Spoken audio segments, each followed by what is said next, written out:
জীবনে এমন কিছু কাজ রয়েছে যা আমাদের কখনোই করা উচিত নয়, যেমন আশা করা। যদি আপনি আশা করেন আর আপনার আশা পূর্ণ না হয়, আপনি খুবই কষ্ট পাবেন। এবার আপনি যদি প্রতীক্ষা করেন, করতেই থাকেন, আর সেই ব্যক্তি যদি না আসে, তাহলেও খুব কষ্ট পাবেন। আর হলো তুলনা। আপনি যদি তুলনা করতে যান, তাহলে এটাই ভাববেন যে হয় আমি বা অন্য কোনো ব্যক্তি, এই দুজনের মধ্যে কোনো এক ব্যক্তি নিকৃষ্ট। আর এই ভাবনাটাই হলো অনুচিত। যদি আমরা কথা বলি সেই সব বিষয়ে যা আমাদের করা উচিত, যেমন পরীক্ষা। এই পরীক্ষা সবসময় আমাদের আরো সফল করে তোলে, আরো শ্রেষ্ঠ করে তোলে, আরো উৎকৃষ্ট করে তোলে। আসন্ন মহাসংগ্রামের জন্য আমাদের প্রস্তুত করে তোলে এই পরীক্ষা। তাই এই পরীক্ষার থেকে কখনোই পালাবেন না, এর সম্মুখীন হন। আর হলো কর্ম। কর্ম করা কখনোই বন্ধ করবেন না।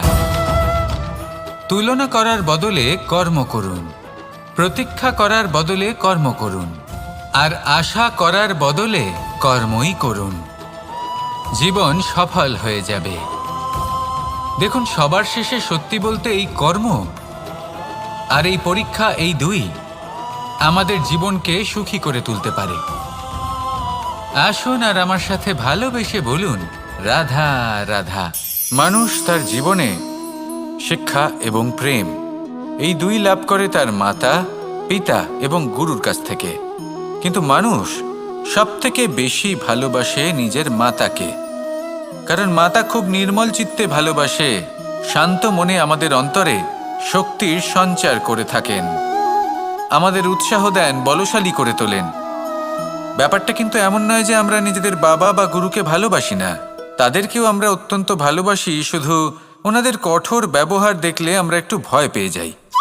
এবার ওনাদের এই কঠোর ব্যবহার আমাদের ভালো না লাগলেও অত্যন্ত আবশ্যক, কারণ মাতার থেকে আমরা যে শক্তি লাভ করি তা যেন নিয়ন্ত্রণ হারিয়ে বিধ্বংসী না হয়ে ওঠে, আমরা যেন কোনো কুপথে না চলে যাই, আমরা কখনো যেন দোষ না করে ফেলি। শুধু সেই জন্য পিতা এবং গুরু একটু কঠোর হয়ে ওঠেন, এবং ওনাদের এই কঠোর আচরণ ভবিষ্যতে গিয়ে আমরা অবশ্যই বুঝতে পারি। জীবনে কিছু বছর আমরা এগিয়ে যাই আর তারপর আমরা বুঝতে পারি যে বাবা এবং গুরু আমাদের যথেষ্ট ভালোবাসতেন, কিন্তু ওনাদের ভালোবাসার বহিঃপ্রকাশ আলাদা। প্রয়োজনীয় হলো এটা দেখার, এটা বোঝার যে শুরু থেকে আমাদের প্রতি ওনাদের আচরণ কেমন ছিল। ওনাদের কঠোর হওয়ার পেছনে ওনাদের ভালোবাসাটা বোঝার চেষ্টা করুন, ওনাদের চিন্তাটা বোঝার চেষ্টা করুন, ওনাদের পথপ্রদর্শনের আড়ালে আপনার ভবিষ্যতের জন্য যে পরিকল্পনা ওনারা করেছেন সেটা বোঝার চেষ্টা করুন। তখন আপনারা বুঝতে পারবেন ওনাদের ভালোবাসাকে। আপনার মনের মধ্যে আপনা থেকেই ওনাদের প্রতি সম্মান জেগে উঠবে। নিজের পিতা এবং নিজের গুরু, এই দুজনের প্রতি কৃতজ্ঞতা প্রকাশ করুন আর আমার সাথে ভালোবেসে বলুন, রাধা রাধা। আমি অনেক সংখ্যক মানুষকে দেখেছি, তাদের কাছে অত্যাধিক জ্ঞান আছে, শিল্প আছে, ধন আছে, কীর্তি আছে, কিন্তু তারা এই সব কিছু নিজেদের কাছেই রাখেন, এই সমাজে বিতরণ করেন না। কারণ হলো ভয়। ওনাদের মনে হয় যে যদি আমি এই সব কিছু সমাজে বিতরণ করি, তাহলে সমাজ আমার শিল্প হোক, ধন হোক, জ্ঞান হোক, কীর্তি হোক, সবকিছু চুরি করে নিয়ে যাবে, আর তার বদলে আমি কিছুই পাবো না। এটা কিন্তু সত্য নয়। সত্য হলো এটাই যে যদি আপনি নিজেকে এই সংসারের প্রতি সমর্পিত করেন, তাহলে এই সংসার আপনার প্রতিও সমর্পিত থাকবে। আপনি শুধু ধন, জ্ঞান, কীর্তি, সম্মান পাবেন তাই নয়, বরং এই সমাজ আপনাকে নিজের চোখে হারাবে, মনের মধ্যে স্থান দেবে। তাই এই ভয় ত্যাগ করে দেখুন কিভাবে এই সমাজ আপনাকে প্রেম সমর্পণ করে। আসুন আমার সাথে ভালোবেসে বলুন, রাধা রাধা। জীবন কিসের উপর নির্ভরশীল? ধনের ওপর, বৈভবের ওপর, নিঃশ্বাসের ওপর? না, এই জীবন নির্ভরশীল বিশ্বাসের ওপর। বিশ্বাস নিজের ওপর, বিশ্বাস আমাদের আপনজনের ওপর। কিন্তু যখন এই বিশ্বাস ভেঙে যায়, তখন মানুষের মনও ভেঙে যায়, আর তারপর সে অন্য কিছু করতেই পারে না। তখন কি করা যেতে পারে? তিনটে কাজ আছে যা আপনি করতে পারেন। প্রথম, ভালোবাসা। যাকে আপনি ভালোবাসেন, যারা আপনাকে ভালোবাসে, ভুল যারই হোক না কেন, তার কাছে ক্ষমা চাইতে কখনোই সংকোচ বোধ করবেন না। দ্বিতীয় হলো বিশ্বাস। যারা আপনাকে ভালোবাসেন, আপনাকে বিশ্বাস করেন, তাদের বিশ্বাস কখনো ভাঙবেন না। তৃতীয় হলো আশা। যারা আপনাকে ভালোবাসেন, আপনাকে বিশ্বাস করেন, তাদের আশা আপনার সাথে জড়িত। তাদের থেকে কখনো কিচ্ছু লুকোবেন না। এই তিনটে কাজ করুন আর এই জীবন সুপ্রসন্ন হয়ে বলবে, রাধা রাধা। মানুষের জীবনে দুই ধরনের আবেগ থাকে যা চিরকাল তার সাথে বসবাস করে। প্রথম, স্বপ্ন। দ্বিতীয়, অজুহাত। মানুষ হাজার হাজার স্বপ্ন দেখতে পারে। আমাকে এই কাজ করতে হবে, আমাকে ওখানে ঘুরতে যেতে হবে, আমায় জীবনে এই অসম্ভব কাজ বাস্তবায়িত করে দেখাতে হবে, আদি ইত্যাদি। এবার ঠিক যেমন স্বপ্ন দেখেন, সেইভাবে অজুহাতও খুঁজে নিয়ে আসেন। আমি এই স্বপ্ন পূরণ করতে পারলাম না, কারণ আমাকে কেউ সাহায্যই করল না, কারণ আমি দুর্বল হয়ে পড়েছিলাম, কারণ আমার কাছে সময়ই ছিল না, আদি ইত্যাদি। এবার সাফল্য এবং অসফলতার মাঝখানে এই ধরনের সংঘর্ষ হতে থাকে।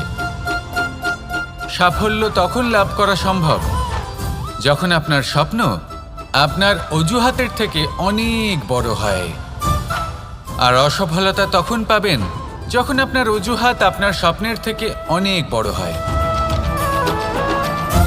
আপনি যদি সাফল্য লাভ করতে চান, তাহলে চেষ্টা করতে থাকুন, পরিশ্রম করুন।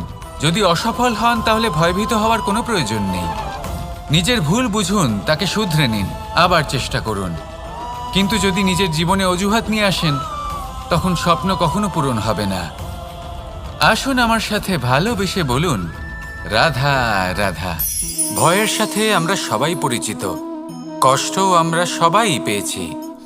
কখনো কখনো আমরা অসুস্থ হয়ে পড়ি, আর এমন সময় হলে মাতার মমতা, কখনো বাবার স্নেহ, কখনো বন্ধুদের পাশে থাকার অনুভূতি আমাদের রোগ নিরাময়ে সাহায্য করে। কখনো যদি আমরা নিরাশ হয়ে পড়ি, তখন যদি আমাদের কোনো আপনজন আমাদের দুটো ভালো কথা বলে, তখন আমাদের মনোবল বেড়ে যায়। ঠিক তেমন সংসারের এই রঙ্গমঞ্চে যদি আপনি পীড়িত অনুভব করেন, কিছু শুভ কথা আলোচনা করুন, কিছু স্তুতি গান করুন, কিছু মুহূর্তের জন্য হলেও নিজের ইষ্টদেবের কথা স্মরণ করুন আর প্রার্থনা করুন। সাহস বাড়বে, শক্তিও বৃদ্ধি পাবে এবং সামনে এগিয়ে চলার পথও দেখতে পাবেন। তখন এই মন প্রসন্ন হয়ে বলবে, রাধা রাধা। কখনো কখনো অন্ধকারের সাথে লড়াই করার জন্য আমরা প্রদীপ জ্বালাই। এতে প্রথমে সলতে রাখি, তারপর তেল ঢালি, তারপর আগুন জেলে এটা প্রজ্বলিত করি। তারপর একটা সময় আসে যখন এই প্রদীপ নিভে যায়। কারণটা কি? কারণ কি এটা যে প্রদীপের প্রকাশমান হওয়ার ক্ষমতা সমাপ্ত হয়েছে?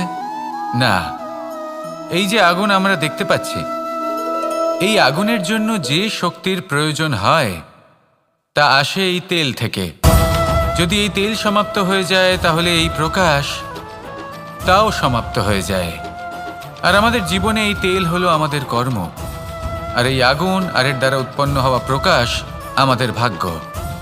যত আমাদের কর্ম ক্ষীণ হতে থাকবে, আমাদের ভাগ্য সৌভাগ্য কোথাও না কোথাও লুপ্ত হয়ে যাবে।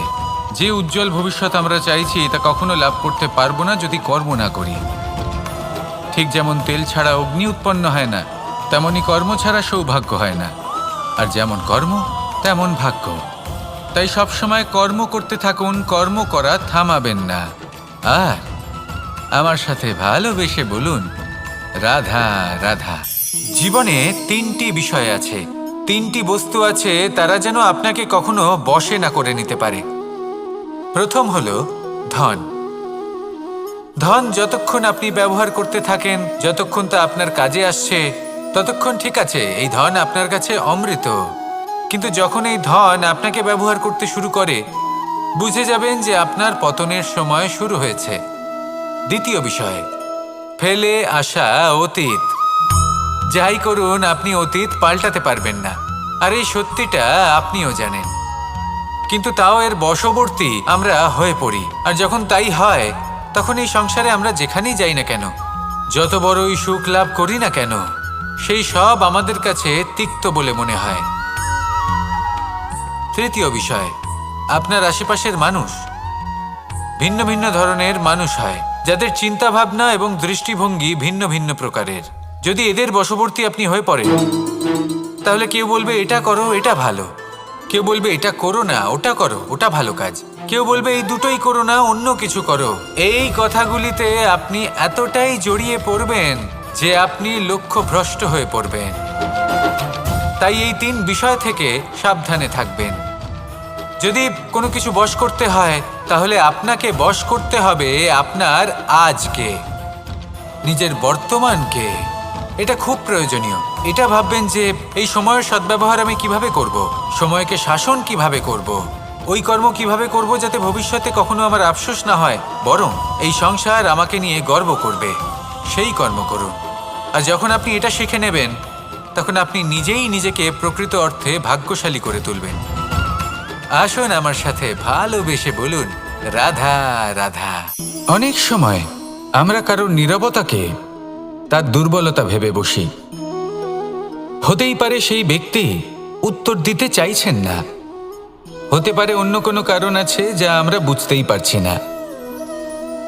সেই জন্য তাকে দুর্বল ভেবে নেওয়া অনুচিত। দেখতে গেলে এই বিশাল সমুদ্র এও কিন্তু নীরব, শান্ত হয়। কিন্তু যখন সে রুদ্র মূর্তি ধারণ করে, তখন কি হয়? সমগ্র সংসারকে বিনাশের পথে নিয়ে যায় এই সমুদ্র, প্রলয় সৃষ্টি করে। সেই জন্য কারোর সহ্য শক্তিকে দুর্বলতা বলে মনে করবেন না।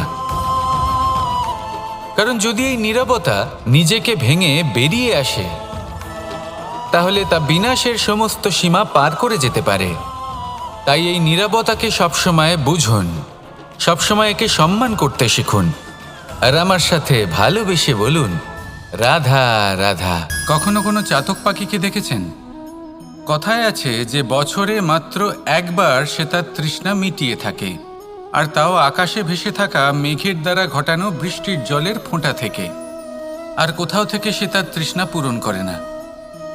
সারা বছর সে নিদারুণ গরম সহ্য করে, তীব্র শীতও সহ্য করে, শুধু এই আশা নিয়ে যে বছরে একবার অন্তত সেই মেঘের ঘনঘটা হবে, বৃষ্টি হবে, আর সে তার তৃষ্ণা নিবারণ করবে।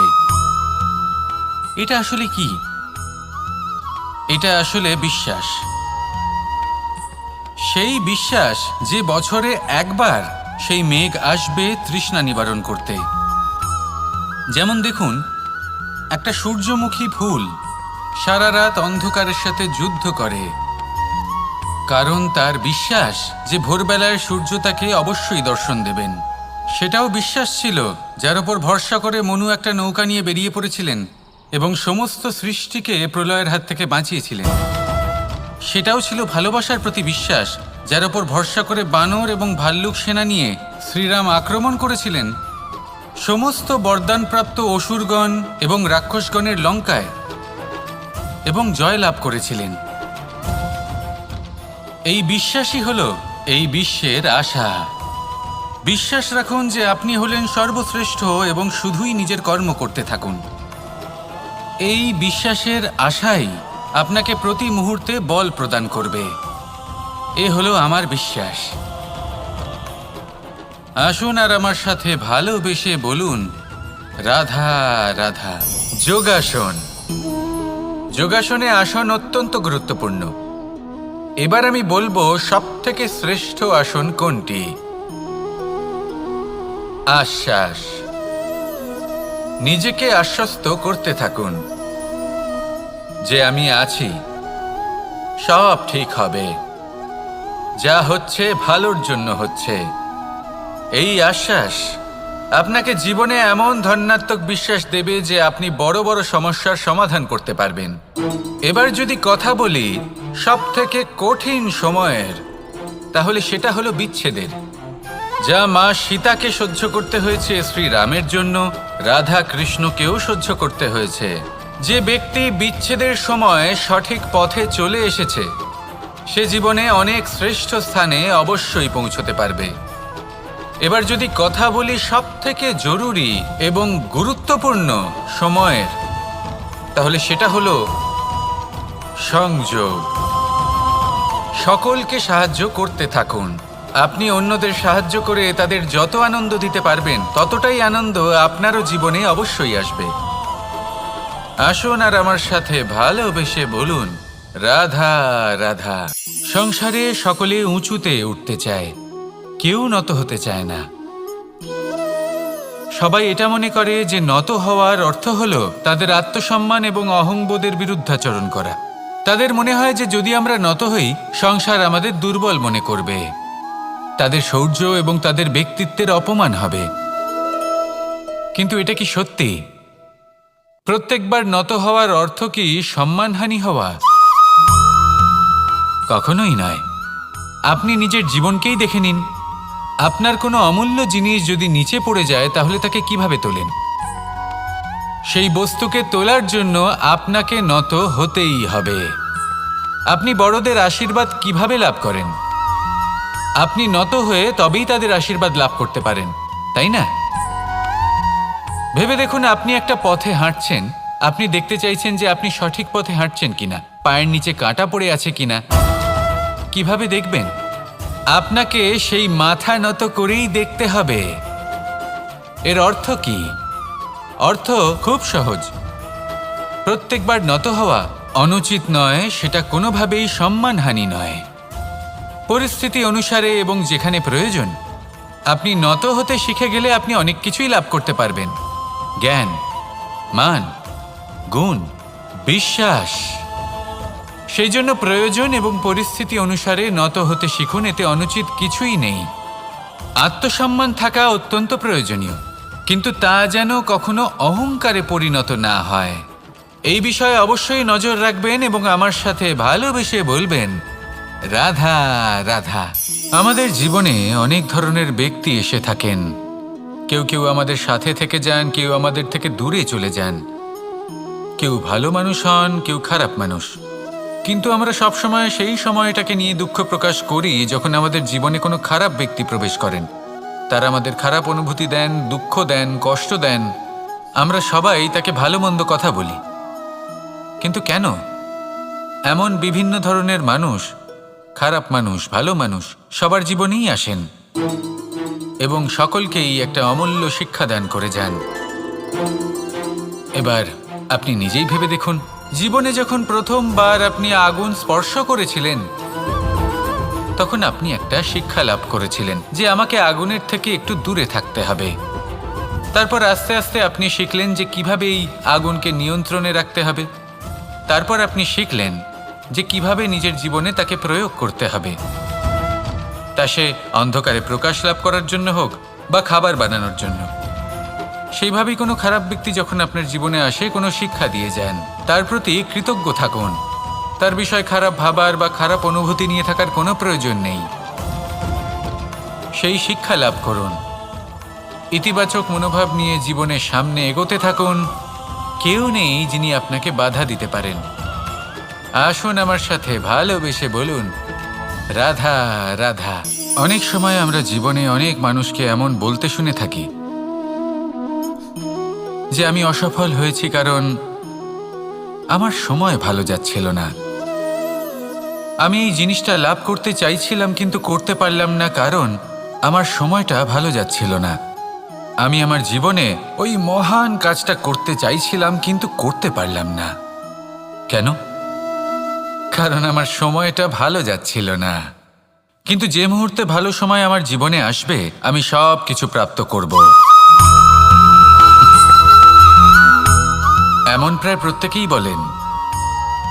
আসুন একটা কথা বোঝা যাক। একজন মালিকে দেখুন, সে প্রত্যেক দিন গাছের সেবা করে, তাকে জল দেয়, তার যত্ন আত্তি করে। কেন? প্রত্যেক দিন সেই গাছ ফল দেয় না। সঠিক সময় এলে তবেই সেই গাছ ফল দেয়, কিন্তু প্রত্যেক দিন মালি তার সেবা করে, তাকে যত্ন করে। শুধুমাত্র তখন করে না যখন সেই গাছ ফল দিতে সক্ষম। আর যদি মালি গাছের যত্ন প্রতিদিন না করে তাহলে হয়তো সেই গাছ ফল দিতেই পারবে না। এটাই হলো আমাদের জন্য একটা শিক্ষা।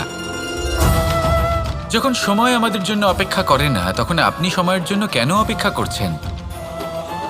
ভালো সময়ের জন্য অপেক্ষা করবেন না। ভালো এবং শুভ কর্ম দ্বারা ভালো সময়কে নিজের কাছে টেনে আনুন। নিরন্তর কর্ম করুন, পরিশ্রম করতে থাকুন। শুভ সময় আপনা থেকেই আপনার কাছে আসবে।